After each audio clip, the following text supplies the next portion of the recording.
বিসমিল্লাহির রহমানির রহিম। যাত্রা শুরু হলো আমাদের দীর্ঘ ভারত ভ্রমণ যাত্রা। ঢাকা থেকে কলকাতা হয়ে আগ্রা, আজমির, দিল্লি, কলকাতা হয়ে ঢাকা।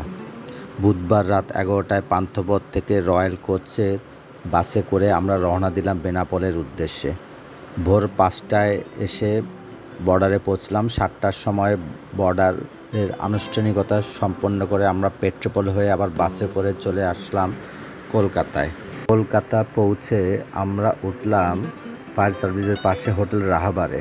ভাড়া পড়েছিল 1000 rupee per day, double bedroom. দুপুরে আমরা চলে আসলাম হোটেল সিদ্ধেশ্বরী আশ্রমে ভাত খাবার জন্য। এই হোটেলটি 1925 সালে প্রতিষ্ঠিত। হোটেলের খাবার মান অনেক ভালো। এই হোটেলে ভেজ ননভেজ 2 ধরনের খাবার পাওয়া যায়। সন্ধ্যার সময় হোটেল থেকে বেরিয়ে আমরা নিউ মার্কেট এরিয়া, চাঁদনী চক মার্কেট ঘুরে দেখলাম। পরদিন সকালে ঘুম থেকে উঠে নাস্তা সেরে আমরা আশেপাশে এলাকা ঘুরে দেখলাম। 11টার সময় হোটেল থেকে চেক আউট করে ব্যাগ নিয়ে একটা ট্যাক্সি করে আমরা রওনা দিলাম কলকাতা রেলওয়ে স্টেশনের উদ্দেশ্যে। আমরা টিকিট কেটেছিলাম অনন্যা এক্সপ্রেস ট্রেনের টিকিট, স্লিপারের। ট্রেনটি প্রতি বৃহস্পতিবার দুপুর 1:10 কলকাতা ছেড়ে চলে যায় আগ্রা, আজমির হয়ে উধমপুর। আমরা ভ্রমণের 3 মাস পূর্বেই বাংলাদেশের এক ট্রাভেল এজেন্সি থেকে টিকিট কেটে রেখেছিলাম। ট্রেনের যাত্রাপথে অনেক ভালো মন্দ মানুষ পাবেন, তবে অপরিচিত কারো কাছ থেকে খাদ্য বা পানি গ্রহণ করবেন না। ভারতের প্রায় সব ট্রেনেই প্রতারকরা ওত পেতে থাকে। সুযোগ পেলেই আপনাকে সর্বশান্ত করে ছাড়বে। তাই আগ বাড়িয়ে কারো সাথে সম্পর্ক বা কেউ নিজ থেকে এগিয়ে এলে দূরে থাকবার চেষ্টা করবেন। দীর্ঘ 23 ঘন্টা ট্রেন জার্নি শেষে শুক্রবার সকাল 11টার সময় আমরা এসে পৌঁছলাম আগ্রা ফোর্ট রেল স্টেশনে। সেখান থেকে 50 টাকা অটোতে করে চলে আসলাম আগ্রা ফোর্টের অপোজিটে হোটেল আকবরে। এখানে ডবল বেডরুমের ভাড়া ছিল 800 রুপি পার ডে। হোটেলটির সামনে ছিল নভেলটি রেস্টুরেন্ট। আমরা এখানে দুপুরের খাবার চিকেন বিরিয়ানি দিয়ে সম্পন্ন করলাম, যার মূল্য ছিল 650 রুপি। বিকেলে আমরা চলে আসলাম আগ্রা ফোর্টের সামনে। আগ্রা ফোর্ট এবং তাজমহল সাপ্তাহিক বন্ধ হচ্ছে শুক্রবার, তাই আমরা আগ্রা ফোর্টের ভিতরে প্রবেশ করতে পারিনি। সেখান থেকে হেঁটে আমরা তাজ ভিউ পয়েন্ট, যমুনা নদী ও আগ্রা ব্রিজের আশেপাশে ঘুরে দেখলাম। সন্ধ্যার পর মাগরিবের নামাজ পড়ে আমরা চলে আসলাম সদর বাজার। এই এলাকাটি মূলত আগ্রার শহরের একটি মার্কেট এরিয়া। আমরা কিছুক্ষণ ঘোরাঘুরি করে এখানকার বিখ্যাত মামা চিকেনের দোকান থেকে চিকেন গ্রিল ও নান খেয়ে নিলাম। মূল্য পড়েছিল 450 টাকা 2 জনের জন্য। শনিবার সকালে ঘুম থেকে উঠে আমরা বালুগঞ্জে চলে আসলাম নাস্তা করতে। নাস্তা শেষ করে একটা রিজার্ভ অটো নিয়ে আমরা চলে আসি তাজমহলের পশ্চিম গেটে। এই গেটের পাশে ছিল টিকিট কাউন্টার। এখানে সার্ক কান্ট্রি ট্যুরিস্টদের জন্য টিকিটের মূল্য জনপ্রতি 740 রুপি। আমরা এখানে অনেক দালাল পেয়েছিলাম যারা আমাদের ভারতীয় দেখিয়ে টিকিট কেটে দিতে চেয়েছিল মাত্র 200 রুপিতে, কিন্তু আমরা রাজি হইনি। অবশেষে আমরা তাজমহলের গেট দিয়ে ভিতরে প্রবেশ করলাম। আমরা এখন আছি তাজমহলের সামনে। পিছনের ছবি দেখতে পাচ্ছেন, এটা তাজমহল। আমরা এখন আগ্রায় আছি। আমার 2 বন্ধু, আমি এবং বাড়ি, দুজন মিলে এখানে আসছি সুদূর বাংলাদেশ থেকে এই আগ্রা তাজমহল দেখতে। আপনারা যারা আসবেন অবশ্যই ইন্ডিয়া আসলে তাজমহল দেখে যাবেন। Beautiful place. Okay, thank you, by.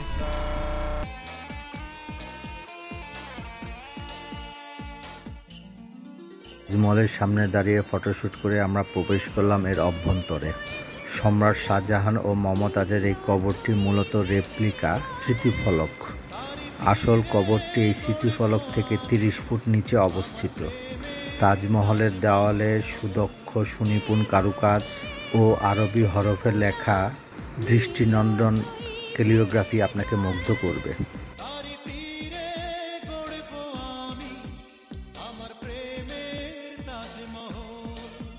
আমার প্রেম তাজমহল ভারতের উত্তরপ্রদেশে আগ্রায় অবস্থিত একটি রাজকীয় সমাধি।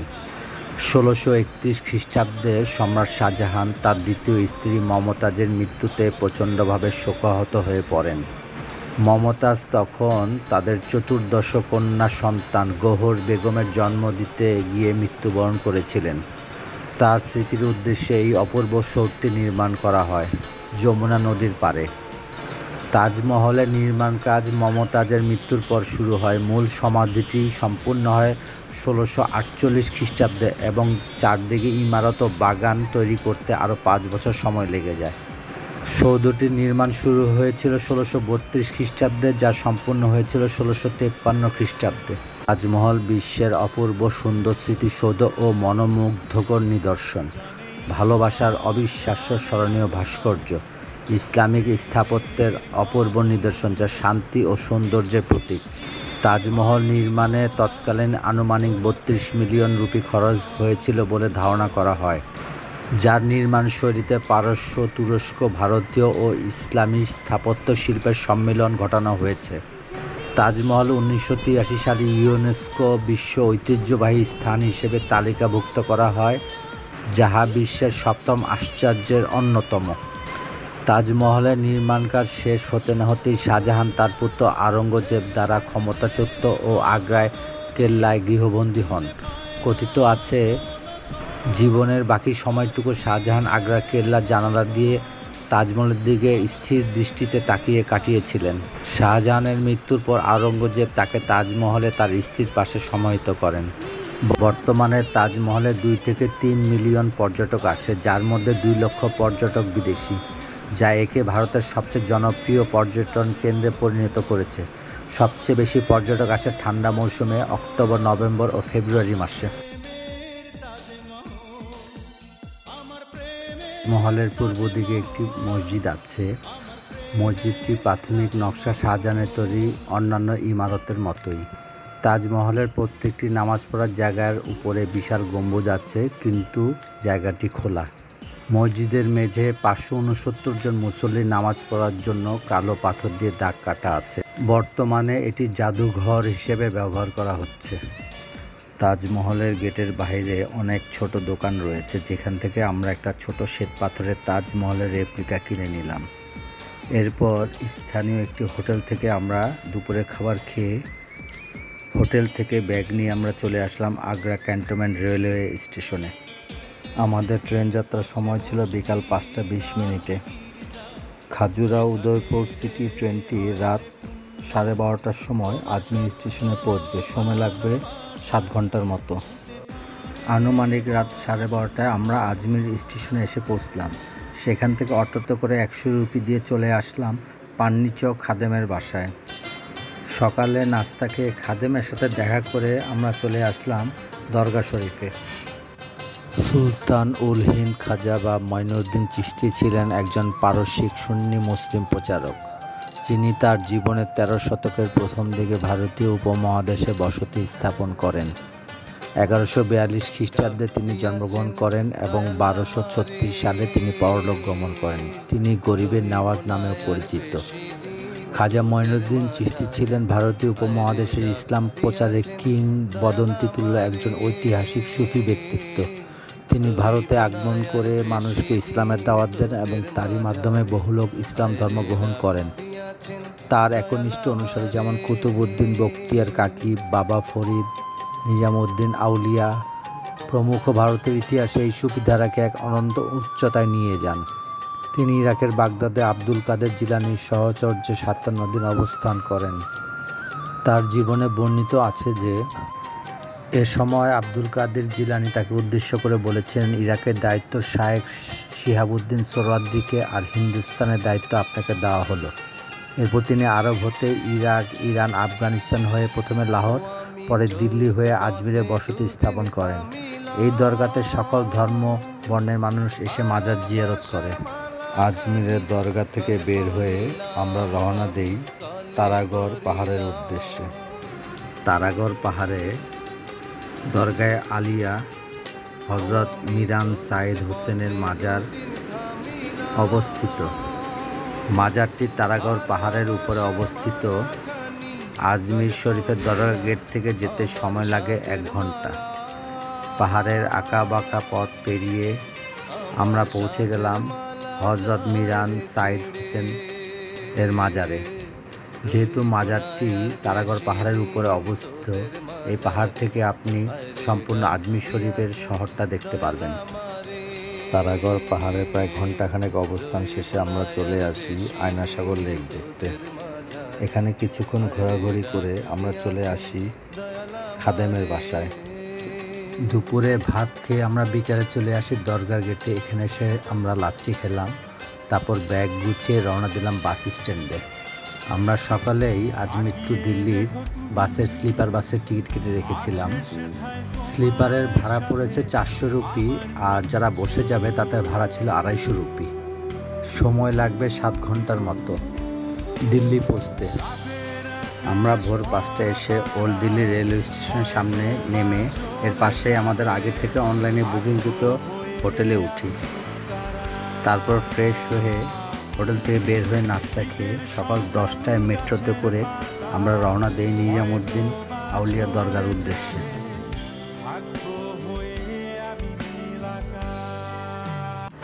হযরত নিজামুদ্দিন আউলিয়া 1238 খ্রিস্টাব্দে 635 হিজরিতে দিল্লিতে জন্মগ্রহণ করেন। তিনি 1325 সালে 3রা এপ্রিল 18 রবিউল সানি 725 হিজরিতে মৃত্যুবরণ করেন। তার মাজার নিজামুদ্দিন দরগা দিল্লিতে অবস্থিত। বর্তমানে স্থাপনাটি 1562 সালে নির্মিত হয়। মাজারটি সমস্ত ধর্মের লোকেরা সারা বছর পরিদর্শন করে। ভারতের চিশতিয়া তরিকার অন্যতম মহান সুফি সাধকদের মধ্যে তিনি একজন। তার বিকেলে হোটেলে ফিরে রেস্ট নিয়ে আমরা হেঁটে চলে যাই লালকিল্লা দেখতে। এখানে প্রবেশ মূল্য ছিল জনপ্রতি 30 রুপি। লালকেল্লা বা রেড ফোর্ট খ্রিস্টীয় 7শ শতাব্দীতে প্রাচীর বেষ্টিত পুরনো দিল্লি শহরে মুঘল সম্রাট শাহজাহান কর্তৃক নির্মিত একটি দুর্গ। 1638 খ্রিস্টাব্দে সম্রাট শাহজাহান সুবৃহৎ এই কেল্লাটি নির্মাণ কাজ শুরু করেন। নির্মাণ কাজ শেষ হয় 1848 সালে। 1857 সাল পর্যন্ত এই দুর্গটি ছিল মুঘল সাম্রাজ্যের রাজধানী। দুর্গটি যমুনা নদীর তীরে অবস্থিত। লালকেল্লার পরিকল্পনা ও সাজসজ্জা শাহজাহানের শাসনামলে মুঘল স্থাপত্য ও চিত্রকলার উৎকর্ষের একটি গুরুত্বপূর্ণ নিদর্শন। প্রকৃতপক্ষে লালকেল্লা ছিল দিল্লি ক্ষেত্রের 7ম নগরী তথা শাহজাহানের নতুন রাজধানী শাহজাহানাবাদের রাজপ্রাসাদ। পরবর্তীকালে অবশ্য তিনি দিল্লি থেকে আগ্রা শহরের রাজধানী স্থানান্তরিত করেছিলেন। 1947 সাল পর্যন্ত ব্রিটিশরা এই দুর্গটিকে একটি সামরিক ক্যাম্প হিসেবে ব্যবহার করত। বর্তমানে এটি একটি জনপ্রিয় পর্যটন কেন্দ্র এবং ভারতীয় প্রজাতন্ত্রের সার্বভৌমত্বের একটি শক্তিশালী প্রতীক। প্রতি বছর ভারতীয় স্বাধীনতা দিবস উপলক্ষে ভারতের প্রধানমন্ত্রী লালকেল্লার লাহোরি গেট সংলগ্ন একটি স্থানে জাতীয় পতাকা উত্তোলন করে থাকেন। 2007 সালে লালকেল্লা ইউনেস্কো বিশ্ব ঐতিহ্যবাহী স্থান হিসেবে নির্বাচিত হয়।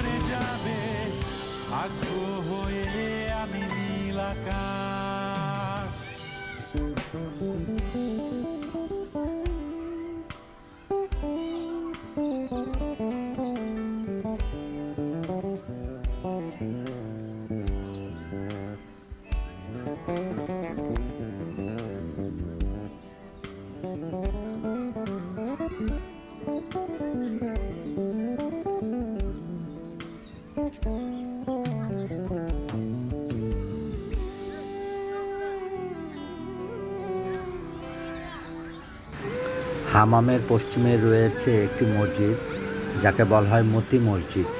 এটি নির্মিত হয়েছিল অনেক পরে। 1669 সালে শাহজাহানের পুত্র আওরঙ্গজেব ব্যক্তিগতভাবে মসজিদটি নির্মাণ করেন। এটি একটি ছোট্ট 3 গম্বুজ বিশিষ্ট মসজিদ। এটি পুরো শ্বেত পাথরে নির্মিত।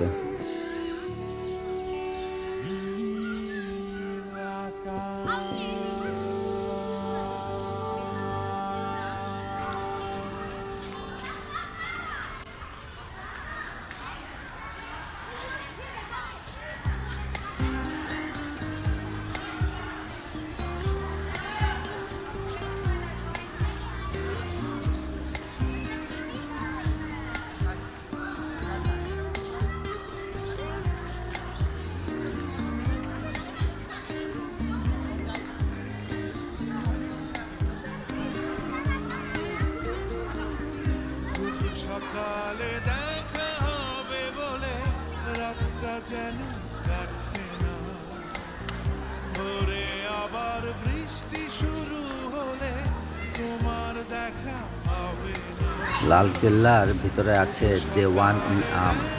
এখানে ঝরোখা নামে একটি অলংকৃত সিংহাসনে বসে সম্রাট জনসাধারণকে দর্শন দিতেন। পাশেই আছে দিওয়ান-ই-খাস।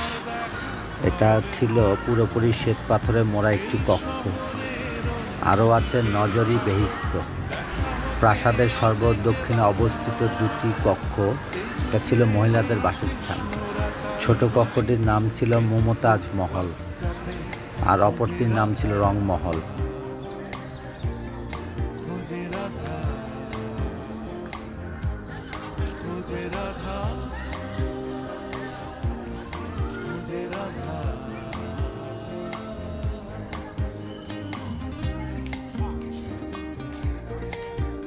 লালকেল্লা অনেক বড়, 3-4টা ভিডিও করা হয়েছে যেগুলো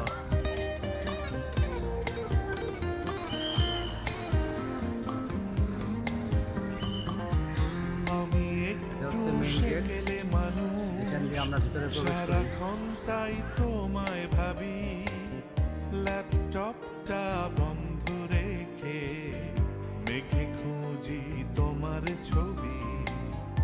আমি একটু সেকেলে মানুষ, সারাক্ষণ তাই তোমায় ভাবি। সন্ধ্যার সময় লালকেল্লা থেকে বের হয়ে আমরা চলে আসলাম চাঁদনি চক এরিয়াতে। আশেপাশে এলাকা ঘুরে দেখলাম, প্রয়োজনীয় কেনাকাটা শেষ করলাম। তারপর রাতে চাঁদনি চকের বিখ্যাত হিন্দুস্তান মুঘল ফুডসে কাবাব এবং রুমালি রুটি দিয়ে আহার সম্পন্ন করলাম। ভোর 6টায় হোটেল থেকে চেক আউট করে আমরা চলে আসলাম ওল্ড দিল্লি রেলওয়ে স্টেশনে। আমাদের ট্রেন কালকা মেইল, বর্তমানে নেতাজি এক্সপ্রেস। এটা দিল্লির থেকে সকাল 6:30টায় ছেড়ে যাবে এবং তার পরের দিন সকাল 8টায় এসে পৌঁছবে হাওড়া কলকাতায়। কালকা মেইল এর 3 টায়ার নন এসি স্লিপার সিটের মূল্য জনপ্রতি বাংলাদেশি টাকায় পড়েছিল 1000 টাকা, দিল্লি থেকে ক্যালকাটা পর্যন্ত। আমাদের কালকা মেইল হাওড়া এসে পৌঁছে ভোর 8:30টার সময়। রেলওয়ে স্টেশন থেকে বের হওয়ার পরে ট্যাক্সি ক্যাবে ভাড়া চাচ্ছিল অত্যাধিক নিউ মার্কেট এরিয়ায় যাওয়ার জন্য, তাই আমরা হেঁটে হাওড়া ব্রিজ পার হয়ে তারপর 150 টাকা দিয়ে একটি ট্যাক্সি নিয়ে চলে আসি নিউ মার্কেট এরিয়াতে আমাদের হোটেলে। দুপুরে মার্কুইস স্ট্রিটে নবাবে ভাত খেয়ে বিকালে চলে আসি ভিক্টোরিয়া পার্কে ভ্রমণের জন্য। আমাদের আস্তে আস্তে সন্ধ্যা হয়ে গিয়েছিল বিধায় আমরা আর প্রবেশ করতে পারিনি। সন্ধ্যার সময় আমার সাবেক ভারতীয় কলিগের সাথে দেখা করে কেনাকাটা করতে বেরিয়ে পড়লাম। সি লেদারের সামনে এসে আমার এক আত্মীয়ের সাথে দেখা হলো। আমরা রাতের কলকাতা ঘুরে দেখলাম।